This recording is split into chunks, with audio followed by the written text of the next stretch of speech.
that's kind of a problem in a way, to be lonely and needy. How attractive is that? Yeah.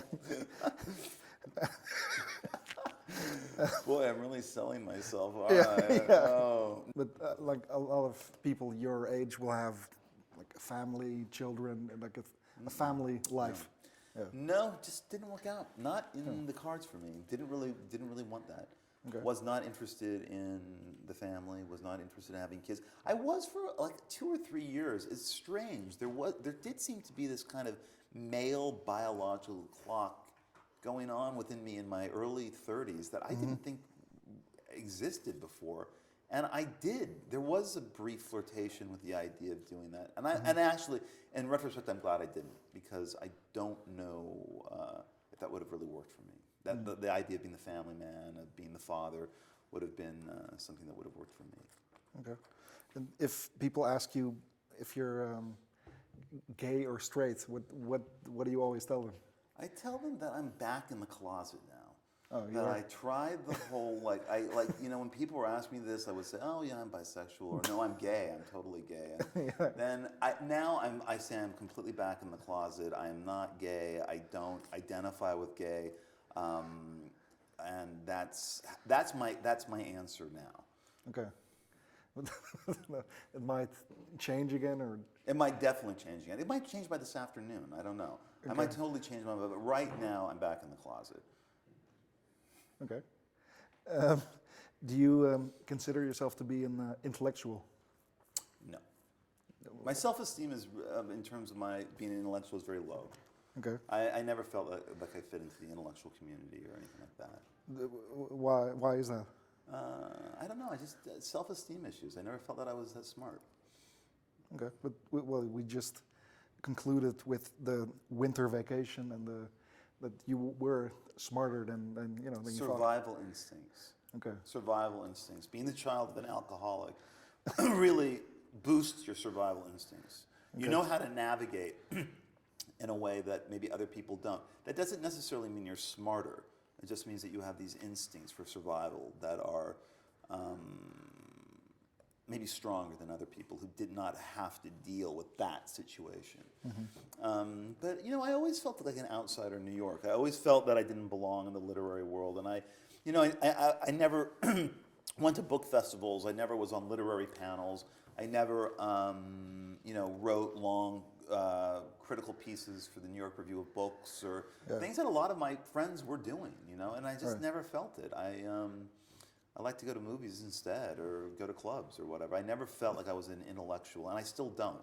And it's not something I'm sad about, or it's not something that I'm happy about. It's just a fact, and so when you ask me that question, that's my automatic response. I don't see myself as that.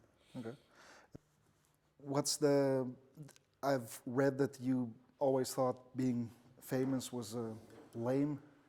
Oh yeah. Well, when I was a kid, I did. Yeah, because this is very kind of jaded attitude. But where I grew up, I mean, most of my friends' parents worked in the movie business, and often at their house, we would, if you spent the night, slumber parties or whatever, you would, then the parents were having their own cocktail parties. We saw a lot of famous people, and I went to a school with a lot of famous child actors who were in TV shows and movies at the time. And so there was kind of a jaded attitude about celebrity, and also knowing these people, we thought it was kind of lame. The whole idea of being famous was lame. Yeah. So when you find yourself becoming well-known, it's, I don't know, it seemed a little bit like a joke. Yeah, but when you thought of Bret Easton Ellis and Less Than Zero, that you realize that if you're becoming a successful writer, you will be. Well, I never thought the book was going to be published. That was just something that I wanted to work on. I was in bands. And I wasn't even the front man. I was playing instruments in the back and writing songs. I never had any desire to be famous, never any desire to be the lead singer of the band or the author of the successful books.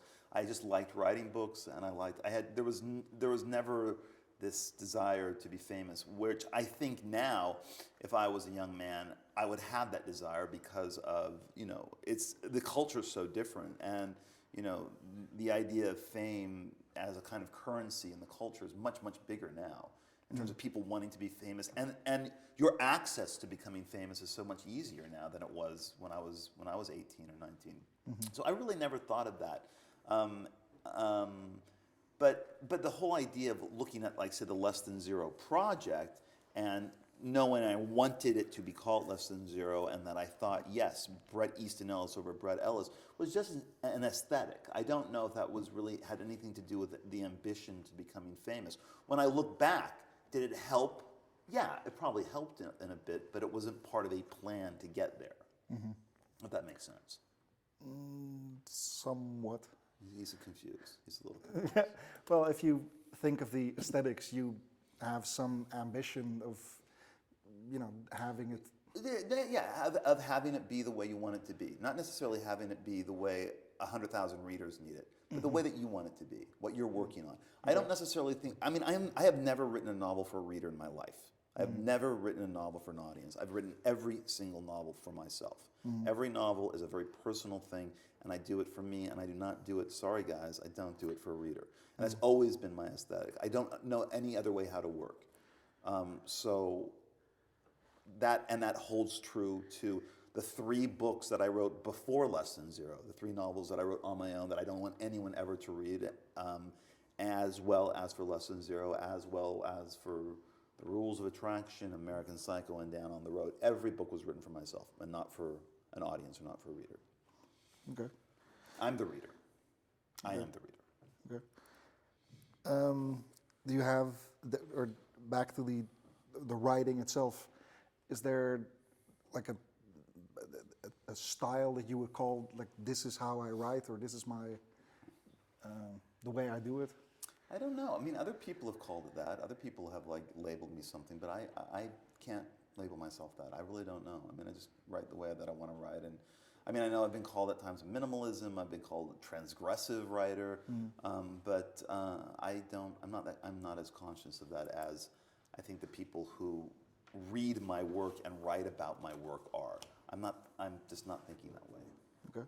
Well, I think we're supposed to, or I'll ask one more thing.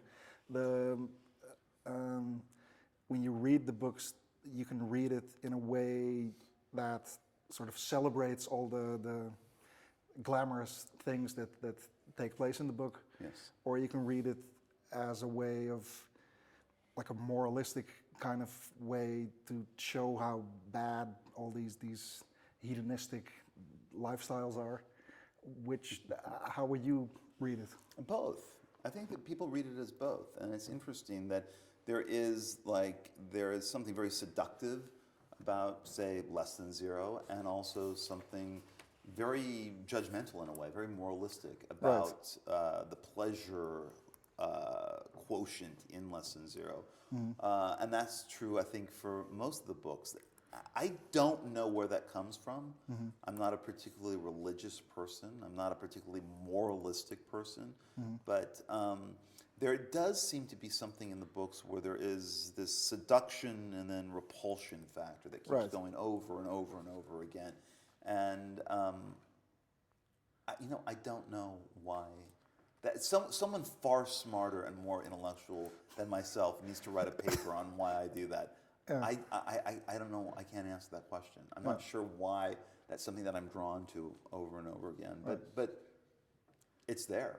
It exists. Because if you wouldn't be interested in that lifestyle, you couldn't write about it so detailed. Oh, well, that's true too. Look, I'm in the gutter as well. I'm interested in a lot of the stuff that goes on in the books, and I've experienced some of the stuff that goes on in the books as well. So I'm not on some high ladder, moral ladder, judging people. I'm also looking at my own desires, my own obsessions, looking at what looking at what my feelings are about my fantasies and my obsessions, and detailing them in books as well. I'm as guilty as the people that I might write about. I do not take a superior tone to them in that regards. I am them. Okay. Well, I think I'll let you go to your next gig. Thank you.